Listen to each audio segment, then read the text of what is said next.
V Živinem podjetju so se zaposleni začeli pritoževati nad nepoštenostjo nagrajevalnega sistema. Živa je zmedena, katere elemente uporabiti in kako nas stvari narediti čim bolj pravične za vse. Tisto, ko ve, kako to narediti prav, kar naj pove danes. Ja, ni najbolj pravičnega nagrajevalnega sistema. Pika. Ok, in zdaj? Fakit, nekaj narediš in zagovarjaš in se čez pol leta ne dela več enkrat. V teku mojega podjetja 15 let smo imeli nagrajevalne sisteme,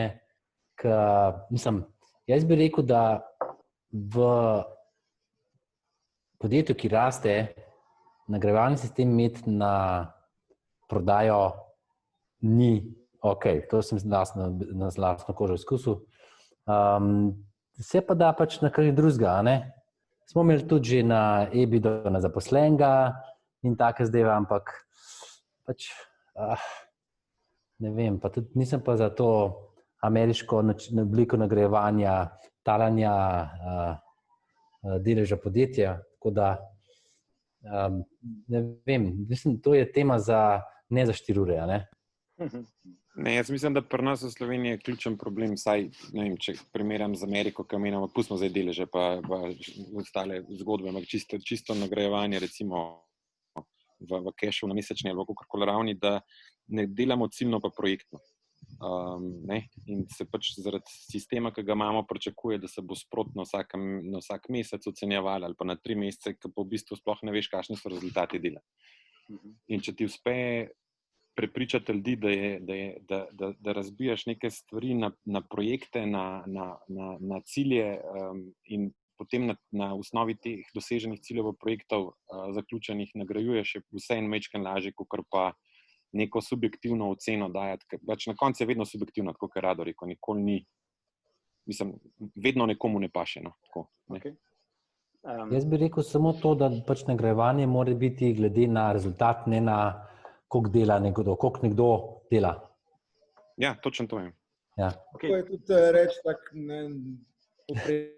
vprašanje, kak biznis je, pa kaj se dogaja, ampak nagrajevalni sistem nikoli ne bo pravičen za vse, to je, ne, takega smo imeli v enem drugem sistemu, jaz mislim. Konec je pa treba vedeti, zakaj nagrajujemo, ne, nagrajujemo verjetno ne zato, da bi bili zaposleni zadovoljni s pravičnostjo podjetja, ampak zato, ker delajo neke rezultate, ki so pomembni za podjetje, verjetno. Jaz mislim, da je ključno tudi to, da se to nagrajevanje, kakršnokoli pa se že uvaja ali pa uvede, uporabi za komunikacijo.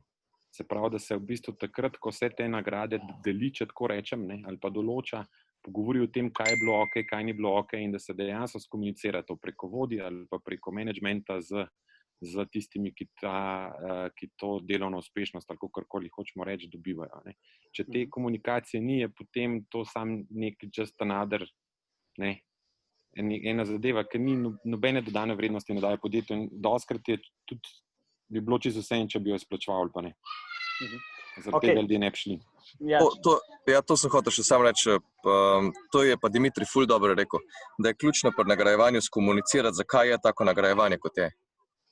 Ker da osmisliš, da bo pravično, vse kaj pa je pravično v moji prejšnji firmi, je bilo enkrat nagrajevanje, da smo vsi zaposleni, ne glede na funkcijo, smo dobili isto nagrado v kešu. A je to pravično? Ni, a ne? Ampak jaz mislim to, da kot proces rata pogovorov, vodi s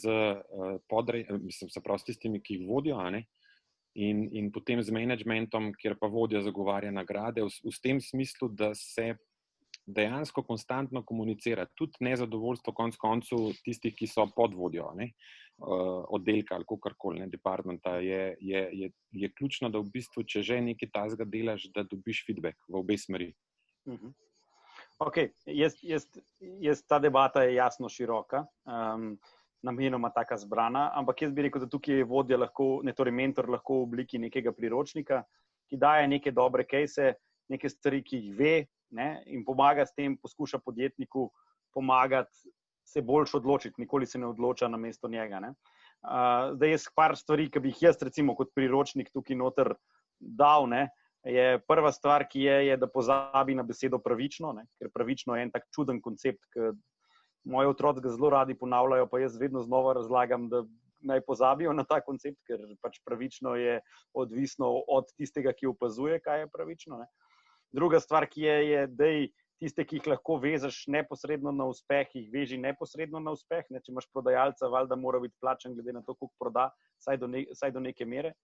Tretja je ne imeti enotnega plačnega sistema. Ne? Se pravi, to, kar ima naša država, meni se zdi to zelo neumen sistem, da lahko vsak neposredno primerja, koliko je vreden glede nekoga drugega, ampak probi imeti več različnih sistemov, loči upravo od ostalih, kjer je mogoče vpelji neko ciljno vodenje, komuniciraj. Se pravi, imaš cel kup enih malenkosti, ki jih moraš razložiti in pa tista najpomembnejša, ne biti burek, se pravi, ne morajo te imeti vsi radi. Ne? Se pravi, važno je, da dosežejo rezultat, večja, ko bo organizacija, več bo pa noter tudi ljudi, ki do neke mere bojo imeli občutek, da nekaj ni pravično. Ne? Okay, govorim, to je recimo tak feedback, ki ga lahko daš, ne rešuješ pa s tem nujno konkretnega primera, ampak se gleda case to case.